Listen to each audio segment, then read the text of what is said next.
Come with me, toy fans.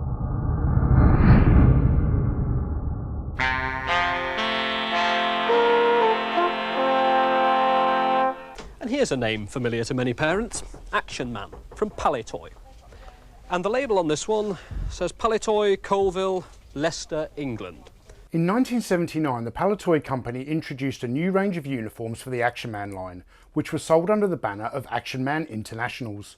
Up until this point, all Action Man outfits were sold as a complete set that included clothing, footwear, headdress, weapons and equipment.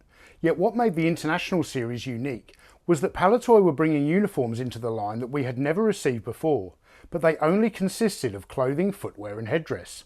The weapons and equipment were conspicuously absent from the Action Man International uniforms, yet this allowed British children to customise these outfits using equipment from other Palitoy Action Man sets. A couple of the uniforms produced for this sub-series of outfits were quite run-of-the-mill, while others were wholly unique and exciting, making them quite desirable today.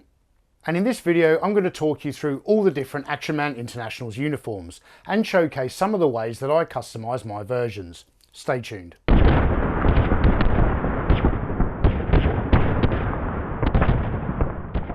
Hey toy fans, my name is Tony and now it's time for the Action Man Patrol to fall in.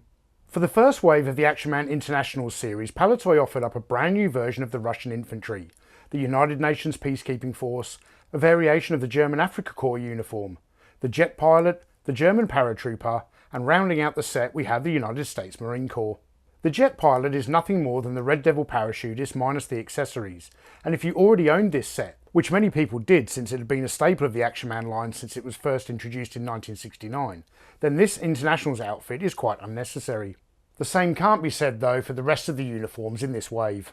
The Russian infantry uniform was a popular set that was released as part of the Soldiers of the Century line in 1967 and consisted of a green tunic and trousers, jack boots, a fur-lined hat and an assortment of weapons and accessories. However, the Internationals version of the Russian soldier was entirely different and included a cold weather trench coat and helmet. This is probably the most difficult Internationals uniform to equip with suitable accessories, since the only Russian weapons and equipment available in the line were the accessories that came with the 1960s set, and they are all hard to find today and command steep prices. I managed to deck out my Russian infantry with a belt that has a Russian buckle and the machine gun that came with the Soldiers of the Century set, and I also added a rolled up sleeping bag from the Action Man Special Operations kit. Once decked out with this equipment, the Internationals version of the Russian infantry goes from being a quite bland looking set to something far more eye-catching and displayable. While the Russian equipment available in the Action Man line was very limited, Palitoy did have plans to introduce a few more Russian weapons, plans that never came to fruition. On the 1981 Action Man equipment manual poster, Palitoy advertised a Russian rifle and a Russian submachine gun, and although these were never mass produced, I do feel extremely lucky to own original Paintmaster prototypes of these weapons that were very kindly gifted to me by former Palitoy toy designer and all-round gentleman, Mr. Greg Hughes. It is a real shame that these accessories never made it to retail, because they would have complemented the International Series Russian infantry uniform very well. The United Nations Peacekeeping Force is a very nice uniform with countless customising options. The base set includes olive drab trousers and a short sleeve shirt, a pair of short black boots, a blue beret and a blue armband with the United Nations initials printed in white. When I first customised this set, I included a lot of white accessories, such as the white webbing from the Royal Marine Mountain and Arctic set, an SLR with a white sling, and finally I added some white gaiters. I achieved this look by cutting the tops off a pair of white skiing boots, and if you want to do this you'll be happy to know that you don't have to glue them in place. They'll simply fit snugly when slid over the opening of the boot. Alternatively, there are numerous weapons in the Action Man armoury that suit this era and this type of uniform, and you can just as easily equip this UN soldier with a simple pistol and holster and a Sterling SMG. Or my preferred option is to make this trooper a Bren gunner. The German Afrika Korps was not new to the Action Man line when it was released into the International series, yet this version is essential to your collection due to a single exclusive accessory. The complete Afrika Korps Lance Corporal outfit featured desert tan clothing, short brown boots, a helmet and goggles, brown webbing, a water bottle, a bayonet and scabbard, 2 stick grenades and the KAR-98 rifle, and this is a very popular yet hard to find set. On the other hand, the Internationals version included the same uniform and boots, but Palitoy swapped out the helmet for a forage cap, and this unique accessory makes the Internationals Afrika Korps set an essential addition to many vintage Action Man collections. The difficulty with this set though is finding suitable accessories, because the only ones that really go well with it are the weapons and equipment from the Afrika Korps Lance Corporal, and if you already have that uniform, you won't want to split it up to complete this one. You could arm this figure with the MP40 machine pistol to give it a slightly different look, but going all the way back to the first German soldier brought into the Action Man line in 1967, Palitoy never produced the correct ammo pouches for the MP40, with every variation of the German uniform throughout the range having pouches suitable for rifle ammunition. I gave this figure brown Afrika Korps webbing, a pair of binoculars and a pair of goggles. And I also swapped out the short brown boots and gave this soldier a pair of tall boots, which I think look much better on this uniform. Whilst not part of the Internationals line, I have also created my own custom Afrika Korps officer uniform, as this was an unproduced uniform that was shown in the 1981 Palitoy trade catalogue. And when you combine this figure with the other Afrika Korps sets in your collection, it makes for an excellent display. Sticking with the German military theme, the next uniform in the Internationals series is the German paratrooper. And this set included short black boots, grey trousers, a long camouflage smock and a paratrooper's helmet that is exclusive to this set and markedly different to the other German helmets in the range, with the para helmet sporting Luftwaffe badges, a unique overall shape and a strap system that fits around the base of the head as well as under the chin. When adding accessories to this uniform, it of course makes sense to equip the paratrooper with a parachute and harness, and I've also given the figure a belt with ammo pouches, the MP40 machine pistol and a pair of stick grenades. Finally, my favourite addition to this uniform is the inclusion of the Luftwaffe pilot shirt, which is worn under the smock with only the collar exposed, and once combined with a standard issue Action Man scarf, it gives the outfit added depth and texture. Similar to the Russian small arms that I mentioned earlier in the video, Palitoy also had plans to produce a German MP44 and an MG42 machine gun, either of which would have been perfect for the German paratrooper, yet none of the small arms shown here were ever available at retail. I really like the Internationals German paratrooper uniform, and even though the camouflage pattern on the smock is quite inaccurate, the figure adds some really nice variety to your collection of Action Man German troops. As you can see, there are some really nice uniforms in the Action Man International series, yet the highlight for me is the United States Marine Corps set.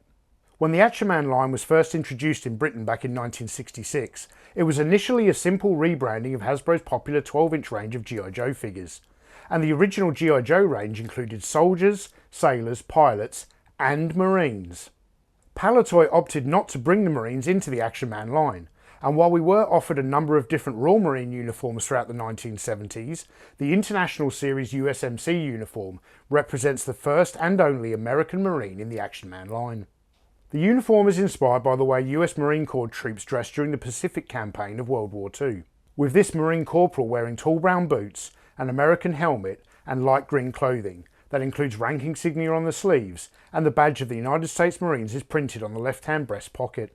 To equip this Marine, I gave him the webbing that was available with either the US machine gunner or the US paratrooper, although I did swap out the bayonet for a fighting knife.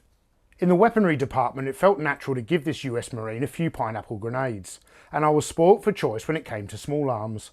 This US Marine looks good with the Thompson or the M1 carbine, but I finally settled on the M1 Garand because his webbing pouches are designed to carry ammunition for this rifle. Finally, I sourced a small American flag, folded it up and tucked it into the front of his shirt, and I'm certain that subconsciously I was thinking of this famous image when I added this accessory to the outfit. This is today's Action Man, watching the armored jeep getting ready for action. Talking commander gives his orders. Give me some cover. The assault copter fires off its rockets in support, right on target. But is the battle over? Only you know. You and Action Man. In 1980, Palitoy dropped the jet pilot from the International series and added the tank commander. And this uniform had been available in the line for several years, so much like the jet pilot, this outfit is non-essential unless of course you really want the tanker's jacket in an alternate colour. Palitoy would continue to sell this range of basic outfits in 1981, 1982 and 1983, before adding the final new set in 1984. The International's version of the Space Ranger is a simple outfit that is screaming out for one of those signature tabards, and once you provide him with one, the unique colour of his jumpsuit makes him stand out amongst the rest of your Space Ranger figures. Interestingly, the boots and the helmet in this set were repurposed from the Kenner's $6 Million Man line, with the boots coming from the Mission to Mars outfit and the helmet being supplied with Steve Austin's radio backpack. The Space Ranger is a very odd choice for addition into the International series, because until this point, the line was, by definition, focused on foreign uniforms, and the Space Rangers don't really fit that criteria. With Palitoy closing for business the following year, I initially surmised that Palitoy used this opportunity to dispense with leftover stock of Space Ranger jumpsuits and boots. But why would they then include a helmet that we had never seen in the line before? I feel the most probable explanation to this puzzle is that Palitoy likely had a bulk stock of these helmets that they'd acquired from Kenner. This practice was not without precedent at Palitoy, and there are countless examples, such as the Luger pistol that came in a briefcase with a silencer and buttstock, being borrowed from Hasbro's G.I. Joe Adventure Team Secret Agent set and given to the British escape officer from the Colditz range. And then suddenly, while I was writing this script, I remembered that I had seen this uniform before with the $6 Million Man helmet. And even though Greg Hughes had left Palitoy some time before this outfit was released in 1984, he was definitely the inspiration behind it, as this never-before-seen concept art proves. Illustrated on the left is a Space Ranger wearing the same colour of jumpsuit as the one released in the International series, yet more significantly, he is wearing the infamous helmet from Kenner's $6 Million Man radio backpack set. If you pay close attention to what this figure is carrying in his left hand, the eagle-eyed among you will notice that this looks just like one of the accessories that came with the Emergency Series medic. So I have opted to also give this piece of equipment to my International Series Space Ranger. And now that I've finished customising him, I think he looks like a member of a scanning crew, so that's what I'm going to call this outfit, the Space Ranger Scanning Crew. I also think the burgundy coloured Space Ranger on the right looks excellent, and it's a real shame we never got to see more Space Rangers, based on Greg's design, added to the Action Man roster. I am also in possession of some additional concept art that proves that former Palitoy toy designer Greg Hughes was also responsible for inspiring some of the uniform choices within the Action Man International series.